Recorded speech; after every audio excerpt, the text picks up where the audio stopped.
support for Christ's brothers is by willingly expending our time and financial resources to support the kingdom work.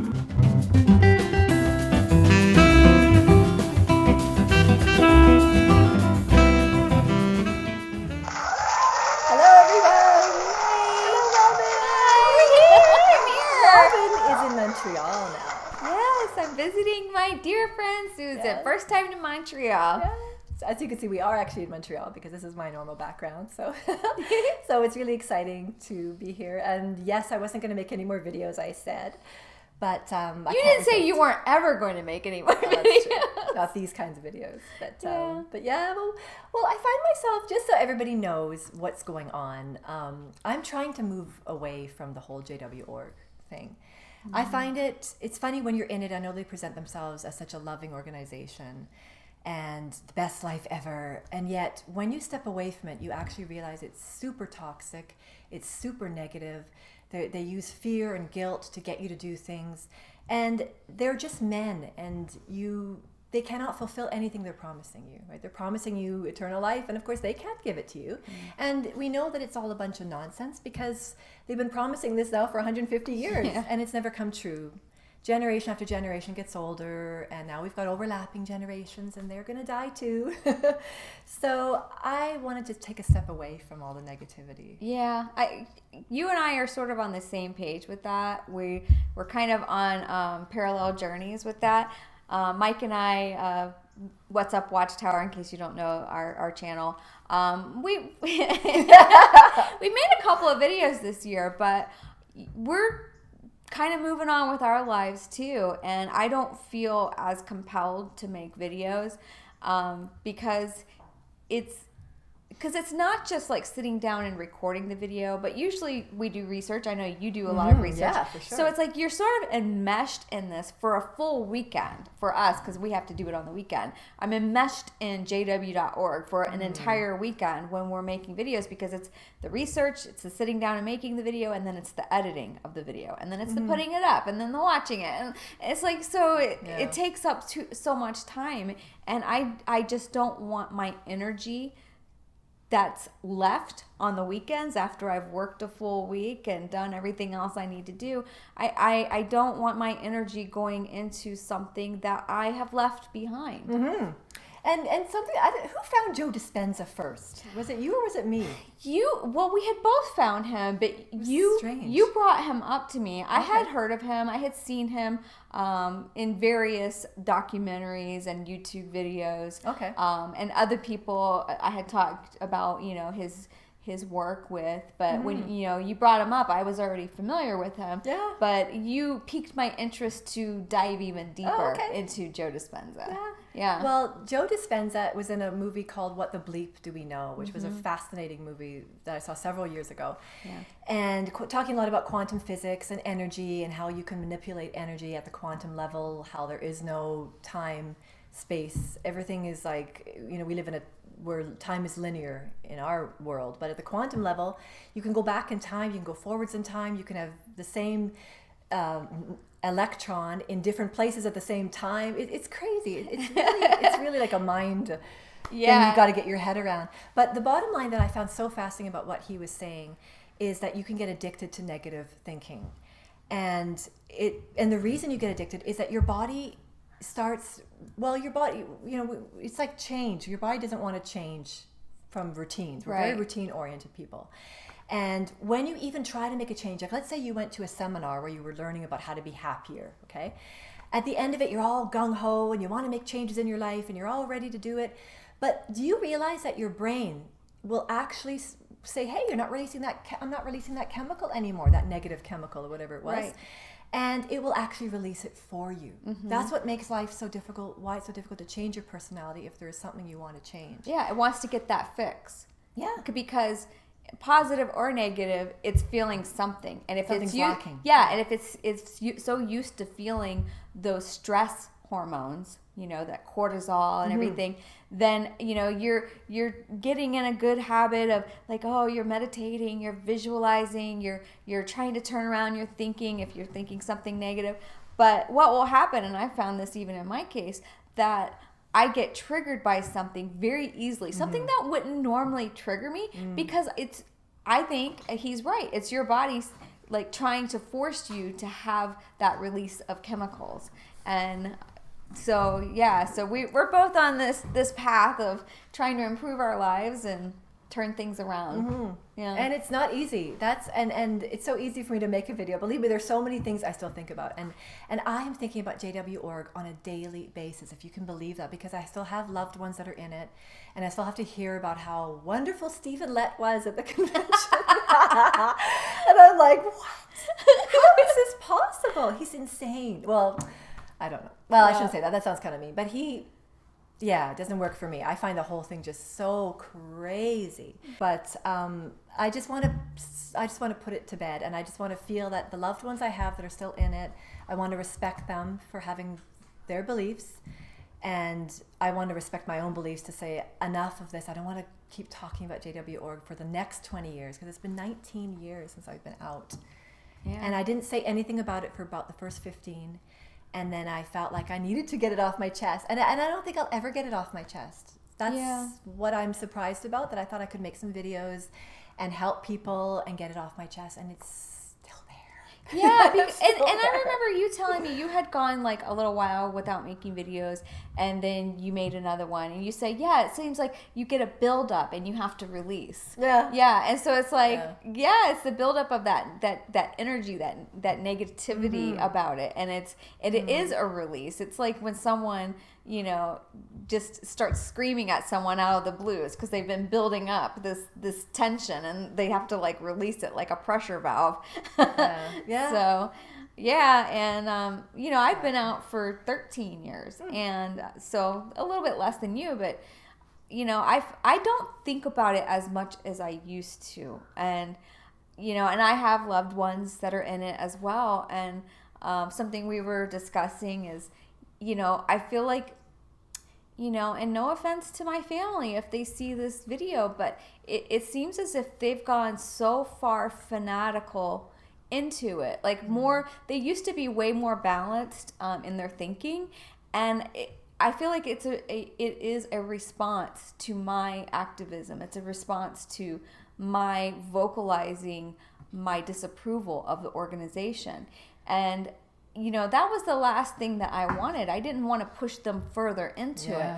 But that's like, that's the pendulum swinging like so far to the right that now I feel like there would be no reasoning with them, because they have dug their heels in, and they would refuse to look at the other side. Even if they had their own doubts, even if they had their own things that they didn't agree with, now it's like, nope, we've got to support this, to the bitter end, which is going to be the end of their life, because we know that this is all not true.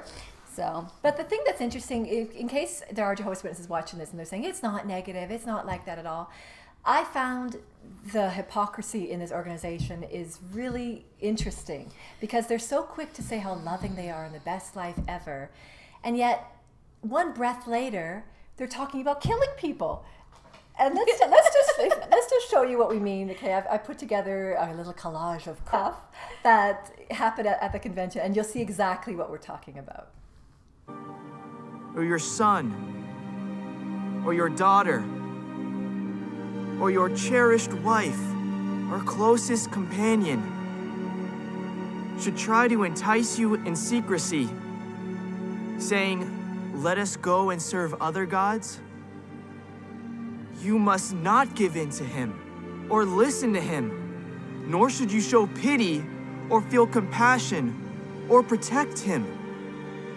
Instead, you should kill him without fail. Unbelieving family members can break the peace within a Christian household. No doubt these individuals may not agree with our beliefs. Kill him. They may accuse us of dividing the family. You should kill him without fail. They may even threaten to disown us. if we do not give up the faith. The second way we can show love to those taking the lead is found in 1 Corinthians 5:11, where it says that we should support the judicial decisions of the elders by having no association with disfellowship persons, not eating with them, not even saying a greeting to them. Do we realize that going against this scriptural direction is disrespectful of the elders and is unloving? Why? Well, it undermines the efforts of Jehovah and the elders to help these ones and to protect the congregation. Failing to do so can cause great harm, so don't let your love for a wrongdoer cause you to act in a misguided and unloving way. Well, what would you do if you discovered that your house was infected with vermin? Would you burn your house down? No, you'll preserve your house. You need it. But you'll get rid of your problem. You'll get rid of the vermin. Many humans have failed to show appreciation and respect for God's gift to the earth. They've created the problem we have.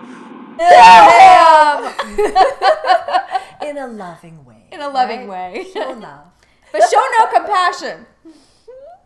I actually had a lot of fun putting that together because it just made me laugh so much. It's so funny. stupid. It's so stupid. But anyways, so that's what happened at the convention. And then there's a watchtower that you're going to be studying. It's the October 2019 watchtower, which talks about how in the near future, when the Great Tribulation starts, they believe that the members who make up the governing body will probably already or at some point die, and that they are going to be in heaven, and they are going to be involved in the Great War of Armageddon. So they want to be part of this killing too. Yeah. They're writing this stuff, so they're the ones who are saying this. So clearly, it's something that comes to their mind.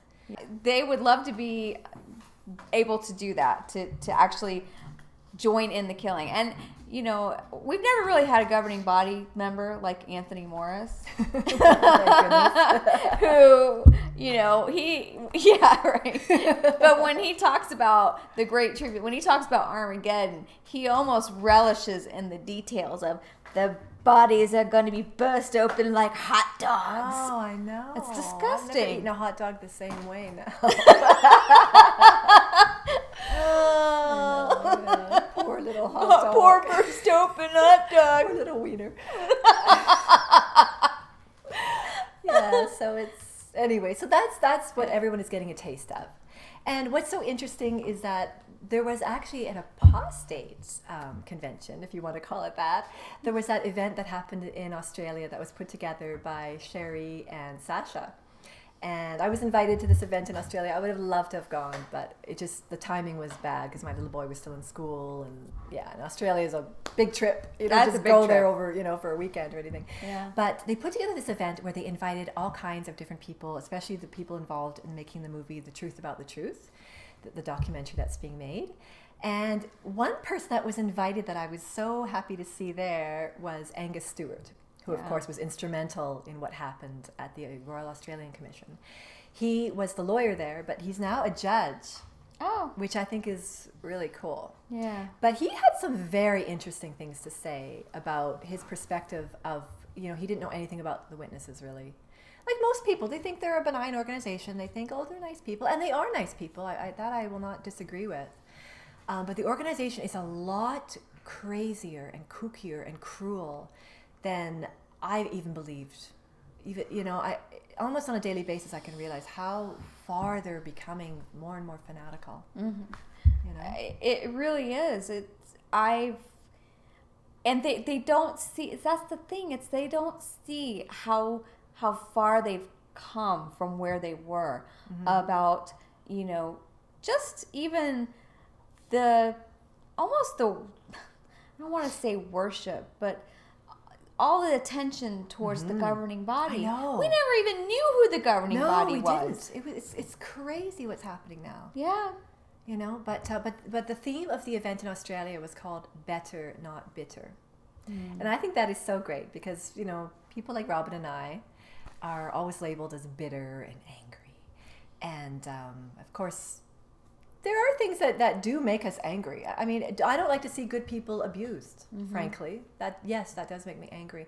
But they're accusing us of being angry because we're like satanic or something. And it's actually because it's righteous indignation is what I'd call it. We're upset to see our loved ones abused. We are upset to see them lied to. That's what upsets me. Yeah. But the life you have outside of JW.org is not bitter at all. It's actually a very happy life. Because you appreciate life so much more. And on a daily basis, I run in, I rub shoulders with worldly people everywhere I go. And they are so nice to me. I mean, yes, there's the odd weirdo. I mean, we're not going to doubt that. There's some bad people in the world, no doubt. But for the most part, every day I meet people and I'm like, that person is phenomenal. They're kind, they're sweet, they're loving, they're neighborly, they're good people, and that makes me happy to see that JW.org was wrong about that. Yeah. Definitely. So that was a cool thing to discover. That was interesting. I haven't gotten to watch all of that video. It's good. Yeah, I'm going to watch it. There's some really touching moments I found. And what's the other okay, so where did we go last night? Ta-da! We got to meet Amber Scora last night, and she had her launch, the Montreal launch of her book at a bookstore in Montreal, Leaving the Witness, and we had a great time meeting Amber, and so it was a really nice event. Yeah, it was. Yeah, it was fun. We had a lot of laughs. But she did she read part of her book to us, like a small chapter, and she was mentioning about things that I found so fascinating, like how you have to marry only in the Lord. Well, how do you do that in China? Right. Yeah. There's no witnesses there. Like, who are you going to marry? Yeah. She found that kind of a strange thing. When you start thinking about it, that is really weird, If you haven't read this book, or if you haven't heard any of her interviews on the various media outlets, she did a really good interview on Fresh Air. It's an NPR show. So great because it was in depth. It was a long interview and got really into what it was like to be going to this communist country where the Jehovah's Witnesses are under ban, and you're entering the country to live there under false pretenses. So they're basically lying, which Christians were not supposed to lie, but they're lying about why they're there. They're using fake names while they're there. With fake degrees. With fake degrees. Like teaching degrees. Yes, so that they can work in China. And it was just fascinating how much, basically, how much falsehood they had to live with on a daily basis in order to do their work. They had to befriend people. The world. Because you're not allowed to just witness to people, and you don't know, someone could turn you in, to the government, and you could face imprisonment up to 20 years. So they would have to, just go out into public places and meet people, strike up conversations, become friends, and spend a lot of time building a friendship before they Which was fake. Which was a fake friendship. Before they could start incorporating little things here and there to see if it was safe to start, trying to witness to somebody. And it was just the whole situation, as a Jehovah's Witness, we never thought about what the missionaries in other countries were actually doing. Right.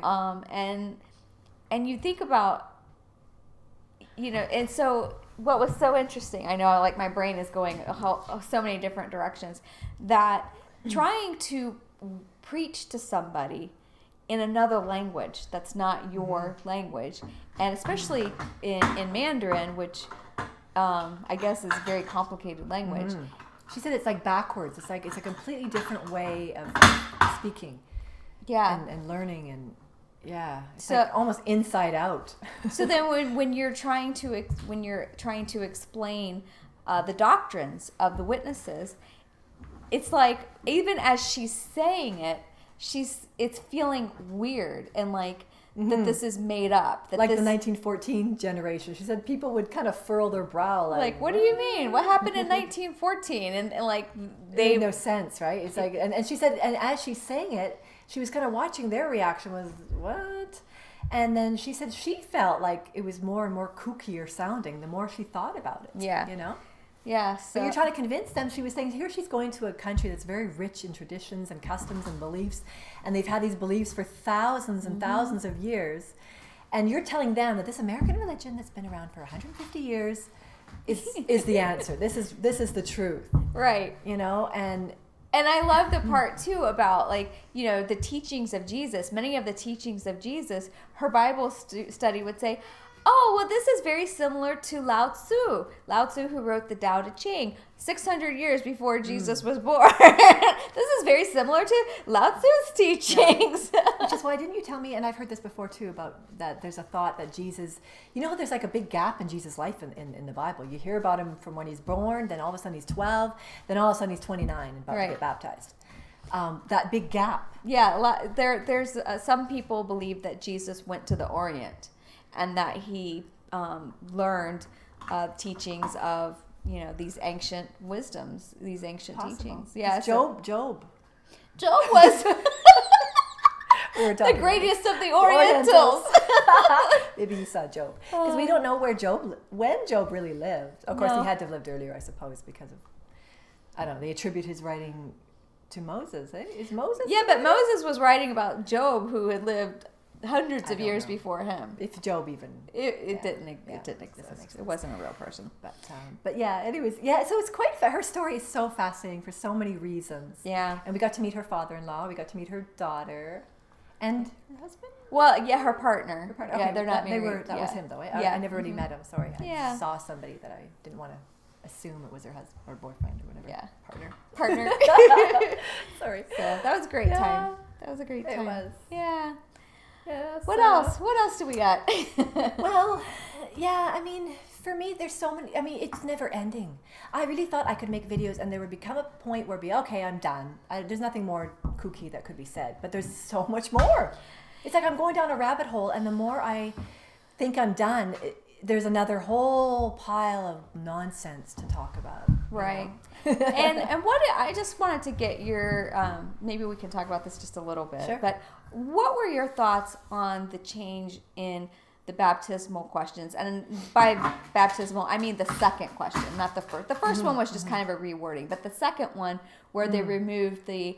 Do you realize that this puts you in association with Jehovah's Spirit-directed organization, and they don't say Spirit-directed organization anymore. What did you think about that? I honestly don't know what to think of it, because I don't know the significance of what really that means, and I'd love to know why they took that out, why they felt that way. I really, they've made a point of saying that before. Do you remember when Garrett Loesch had that talk, and he was saying that they are not. I can't remember how he worded it. I'll put the clip up. That they're not inspired. They're not inspired. That's the one. The faithful and discreet slave is not inspired. That reminds me of the same idea. They're not. Why are they making a point How of can you saying be that? not inspired but Spirit directed? Then why am I listening to you? This is what I don't understand. Well, I mean, Why should I give my life to a bunch of men, basically? To me, it's like, how can you claim to be Spirit directed when now you're getting sued and millions of dollars are being awarded to victims because your Spirit directed organization directed the elders not to go to the authorities when these children were being molested. Yeah. So it's like, I mean, some people have poo-pooed the fact that they took that wording out, but in a way, I feel it's kind of significant that they took it out, because now they're not going to claim to be Spirit directed anymore, and maybe they will continue to put that in their literature. But I almost feel like they're trying to get away from that wording so that when people are seeing all of these mistakes that they've basically made, that they can say, well, you know what, we're just. We know that we're Jehovah's people, but we're imperfect and we're not inspired and we're not, and somehow they're going to get away from the wording of being Spirit directed. And they're really hammering the Jehovah's organization thing. And I'd love to say, where's the proof of that? They keep saying Jehovah's organization, Jehovah's organization. Really? Why is it Jehovah's organization? How? If you say something over and over, it's a form of brainwashing. Okay, so they keep. It's easy to say that too. Than Jehovah's. Yeah, if they just use it regularly, and now it's just they have so many phrases that are just throwaway phrases that they use over and over, and people don't even think about, well, what does that actually mean? We're so used to hearing that wording, that phrase, but what does that actually mean? And that's a part of indoctrination. You just keep saying the same things over and over, and people believe it, and they don't even flinch when they hear it. They're just so used to hearing it. But when we hear these things, we're like, wait a second, we can break it down and use critical thinking skills to basically break down their arguments, because they don't have truth to back it up. It's just words. It's assumed. That's why, like when you look at the Revelation book, and it was talking about these different trumpets that were blaring and what they meant, and how it referred, one of them apparently referred to how the whole world took notice of this convention at Cedar Point, Ohio. And I'd love to talk to the Chinese people and say, really? Did you take notice of this convention in 1923 or something? The Middle East. Did you guys know about this convention in 1923? Nobody knew. Russia? No, but the only people that were taking any note were maybe the people that lived in that area in Ohio, and were like, oh my God, I bet they didn't even. What are all these people doing in Ohio? No, and they really rewrite history. There's something else. I would like people's comments on this point too. In that same October 2019 article I referred to earlier, where the governing body want to kill everybody.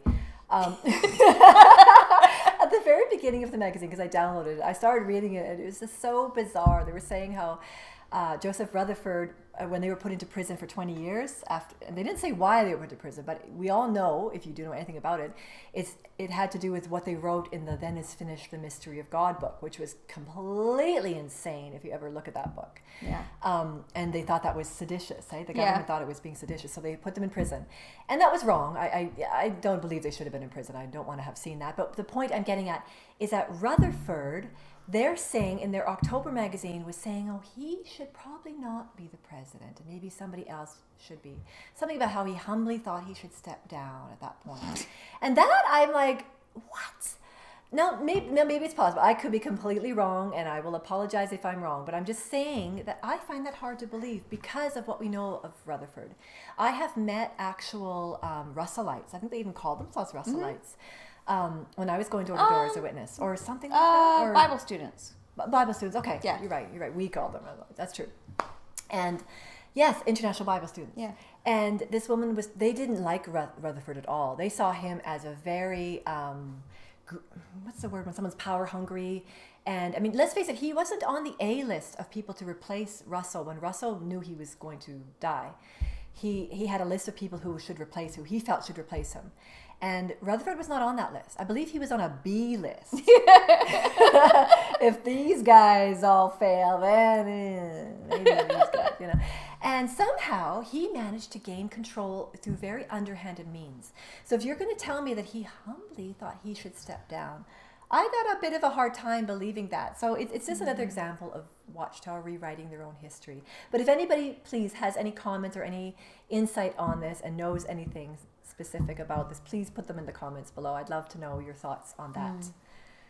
There was another point that you were making about that October 2019 study article about how after the governing body are basically raptured up to heaven, there would be the helpers taking charge of the organization. Yeah.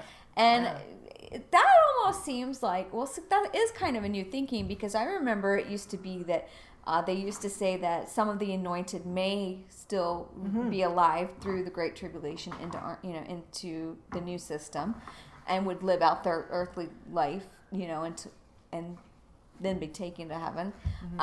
But so now they're saying, nope, we're going to be raptured up and we're going to share in the killing. And but it almost seems like they're kind of preparing the the people for the helpers taking over and maybe giving them another designation, another title that would be basically comparable to governing body. They may not call it governing body. They may call them some other title, but hovering body, or but essentially having the same duties as the governing body. So I don't know. That's just an idea, thought. Which is interesting because, because as many people may know, who's been in the organization for many years, they had taught that the Heavenly Hope closed in.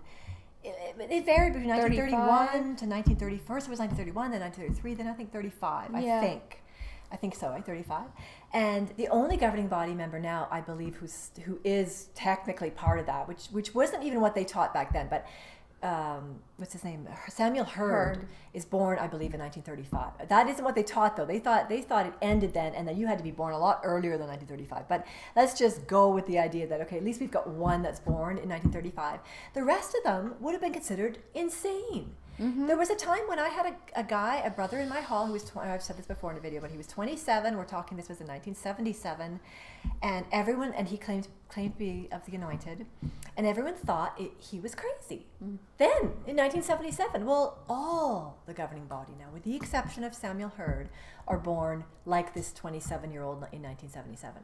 So I think they're going with the idea that it is crazy. At what point is this going to end? Right. And at what point can they now say, okay, they've all gone to heaven, they're ready to kill, they've got their guns and knives and spears or whatever. They got their bows and arrows like Jesus. Or Kenny Rogers. He looks like Kenny Rogers in that picture on the cover of that magazine. But at some point this is going to have to end because it's crazy. And that they're going to have these Nephilim or whatever they're going to call them. I don't know, these helpers. Yeah. I mean, the point is, as long as this organization continues on, they're going to continue to come up with a new brand of crazy. Mm-hmm. So it's all made up. Yeah. And for us to stay consumed inside of it. And I feel like for me, it's probably not the healthiest thing for me to even care anymore what they're doing and saying, because it's just going to continue to get crazier. And we know this. We know it's going to just continue to get kookier, right? So it's kind of like, how much energy do I want to invest in trying to expose their kookiness? There's plenty of people doing it, and they do a great job, and they're doing it better than I ever did. Amber came out of the blue, as far as I'm concerned. I know. Maybe she didn't. I mean, she has been around, but I didn't know of her personally. And when I saw her book and all the exposure it's been getting on various TV shows, Oprah recommended her book, People Magazine, the New York Times has reviewed it. I mean, it's fantastic what's happening. It is. And so we've got people like this, John Cedars channel, and other people that are, XJW Analyzer and Stop the Shunning, and so many people are doing fantastic videos. And I feel like it's in good hands. I don't have to keep expending my energy and what I feel is damaging to my own health. Because when I have MS, as I've talked about before, and when I talk and think about the JW org, I can actually feel my legs tighten. And as we talked about before, bad chemicals are being released. When you think about JW org, bad chemicals.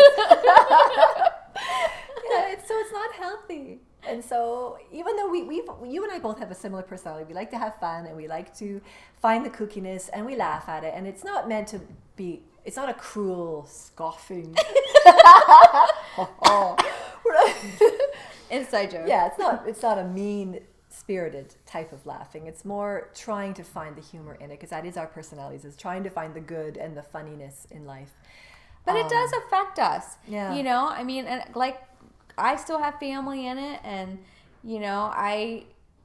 there was a lot of drama a couple of months ago within my family that I got drawn into, and it really affected me. And I mean, as a result, I'm doing some coaching and with someone, and just trying to clear that stuff out, and I just want to have loving thoughts, loving, compassionate thoughts, and and being wrapped up in it, and being contacted by people with their stories, and it's tough. It's really it's tough. You feel for them. I mean, we Yeah, care we about do. people. We really, as much as people like to portray people like us as mentally diseased and so forth, it's not that at all. And we just want to help, but at the same time, we also have to help ourselves. And there comes a point where it's like, enough is enough. Like, how old am I going to be and still be talking about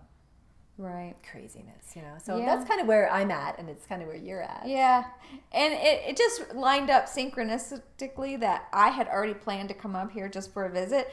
I didn't even know about Amber's book when I made this trip, but we were like, hey, this is great, and we're so grateful that she wrote her book, and hopefully more people will be doing their job and exposing this crazy organization. Yeah, and I think that JWO does a good enough job on its own too. Exposing. Yeah, they're doing a great job. Yeah, because people hear it, and we met some ex-JWs last night too. That were everyone has a story. That's the thing, and everybody could write their story. It's just that we've been part of an organization that really did a good job of keeping us quiet because it had ramifications, like friends and family. And even Amber, when she wrote her book, she had ramifications too. She's lost friends, because of writing this. And that's what the organization wants. They want to keep you quiet. But I had on my Shunned Are Us shirt last night. Because I think the pendulum now, as you talked about earlier, is swinging the other way. Now the people who were shunned, who were all like, oh, I'm embarrassed and don't talk, no one's talking to me, and I feel like I'm a horrible person because I left this wonderful organization. Now the pendulum is swinging that we're proud of saying, no, we're shunned and that ain't right, It's not right what's happening. No. So, let people It's definitely realize. Not loving. Yeah. So love never fails. Well, love never shuns. Yeah. I love that. That was really well said in some of the protests. Yeah. So I don't know if there's anything else you wanted to say. There's a lot more to say, obviously. But we're both like rethinking about how the ruminating thoughts in our minds and what we find ourselves thinking about on a daily basis, and trying to shift that, and working to shift that so that we can be a force for good for ourselves, and our loved ones. And our loved ones, exactly. So it's, I'm, like I said, I'm very happy that there are those that are doing a fabulous job in reaching a huge audience, and more people than I could have reached. I mean, not everyone likes my videos, and that's fine. I don't even like all my videos. I look back and I'm like, oh, did I really say that? But that's okay, because you reach a certain amount of people that do resonate with what you're saying, and there's other people that don't, but they will resonate with somebody else. Mm-hmm. And what I found when I read the Awake magazines is there was that article about the life stories, and those I loved. I found them very heartfelt, and they really reached my heart at the time, because I thought, oh, this is great. And sometimes the life stories, like the Amber Scora stories, can be more beneficial and helpful to people than talking about the different, teachings and policies of an organization. But that resonates with some people. So different things are going to wake up different people. And I think we've done a lot of videos. Between the two of us, you've done more than me, But anyways, I'm not saying that we're never going to make another What's Up Watchtower video. Exactly. I don't want to close the door, because who knows? But take a break. For me, anyways. I want to try to take a break, End this addiction. End the addiction! Kill the addiction. Okay, so on that note. All right. On that note, okay. I've had a great time up here, and this has been fun. It could be longer, but I know. Anyways, well, maybe one day we'll get to go on a Joe Dispenza workshop together. Ooh. That's kind of our goal. Yeah, that is our goal. We want to do that. Positive stuff. Yeah. Positive. Okay, everybody. So thank you for tuning in, and we will see you again. Okay, bye.